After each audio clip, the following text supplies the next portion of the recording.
आप सभी को मेरा नमस्कार। तो आज हम सूरदास के पद के बारे में पढ़ेंगे। अंतरा भाग 1+1 सेकंड कविता है ये। खेलन में को काको गुसैया हरिहारे जिते श्रीदामा बरवस ही कत करत रिसैया। कवि सूरदास जी कहते हैं कि खेल में कोई भी किसी का स्वामी नहीं होता, अर्थात कोई भी किसी से बड़ा नहीं होता। हरिहारे जीते श्रीदामा, खेल में भगवान श्री कृष्ण जी हार जाते हैं और उनके मित्र सुदामा जीत जाते हैं। बरवस ही कत करत रिसैया, परंतु इस पर भगवान श्री कृष्ण क्रोध करने लगते हैं। जाति पाति हमते बड़ नाही बसत तुम्हारी छैया। इस पर सुदामा जी कहते हैं कि ना तो तुम जाति में हमसे बड़े हो और न ही हम तुम्हारी छांव में पलते हैं, अर्थात ना तो हम तुम्हारे आश्रय में रहते हैं। अति अधिका जनापत यादे जाते अधिक तुम्हारी गैया। तुम इसीलिए शायद हम पर अपना अत्यधिक अधिकार जताते हो, क्योंकि तुम्हारी गाय हमसे अत्यधिक है। रूठे करे तासों को खेले रहे बैठी जहाँ तहाँ गवैया। और खेल में रूठने वाले साथी के साथ कोई भी नहीं खेलता, अतः सभी ग्वाले जहाँ तहाँ बैठ जाते हैं। सूरदास प्रभु खेलोई चाहत दाव दियो करी नंद दुहैया। दाव दियो होता है दाव देना, पारी देना।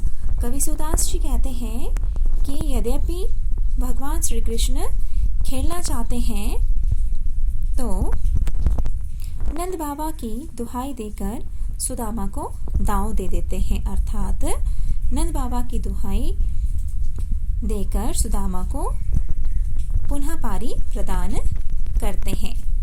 तात्पर्य यह है कि सभी साथियों से अलग थलग पड़ जाने पर श्री कृष्ण को उनसे समझौता करना ही पड़ता है। यद्यपि भगवान श्री कृष्ण अपनी नाराजगी तो जताते हैं, किंतु सभी ग्वाले जहां तहां बैठ जाते हैं। अतः अंत में भगवान श्री कृष्ण खेलने की इच्छा को रखते हुए सुदामा को नंद बाबा की दुहाई देते हुए दांव दे देते हैं। चलिए अब दूसरी पद को करते हैं। मुरली तो गोपाल ही भावती सुन रे सखी जतपी नंदलाल ही नाना भांति नचावती। इस पद में श्री कृष्ण की मुरली के बारे में बताया है कि किस प्रकार गोपियां मुरली से ईर्ष्या व्यक्त करती है। मुरली तो गोपाल ही भावती सुन री सखी जतपी नंदलाल ही नाना भांति नचावती।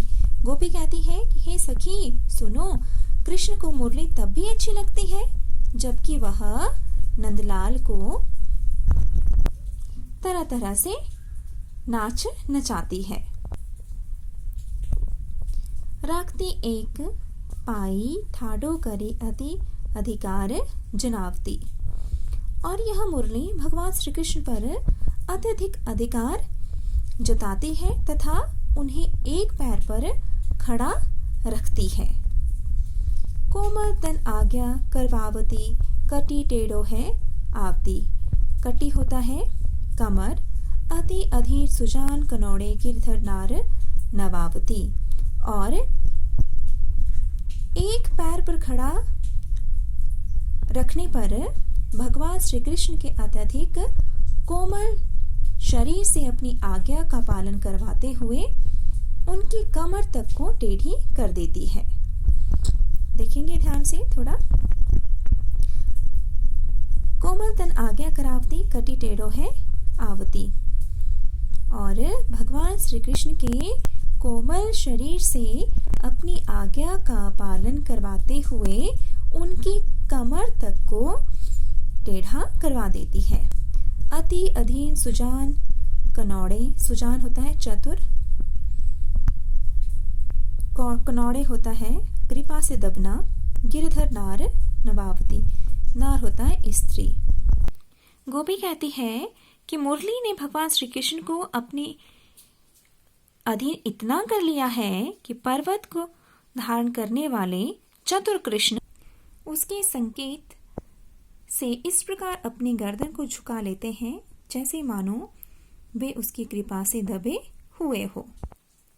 आपुन पौड़ी अधर सजा पर अधरोतय होंठ, कर पल्लव पलुटावती, भ्रिकुटी कुटिल नैन नासापुट हम पर कोप करावती। गोपी कहती है कि खुद तो वह श्री कृष्ण के अधर रूपी शैया पर लेट जाती है और उनके पल्लव के समान कोमल हाथों को पलटवाती रहती है।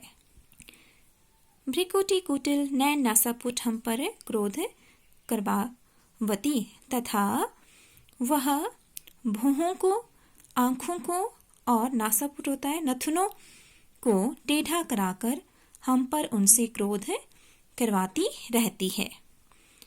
भ्रिकुटी कुटिल नैन नासापुट हम पर कोप करवावती, और वह उनके भौहों को, आंखों को और नथुनों को टेढ़ा कराकर हम पर उनसे क्रोध करवाती रहती है। अर्थात मुरली बजाने के कारण श्री कृष्ण की भौहें, आंखें तिरछी हो जाती है और नासापुट भी बार बार टेढ़ा हो जाता है।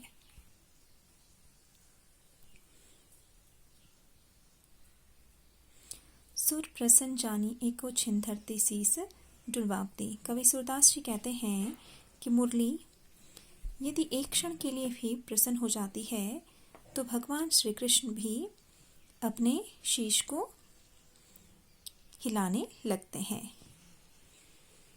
ये थे कवि सूरदास द्वारा रचित 2 पद। आई होप कि आपको समझ आए होंगे। Thank you.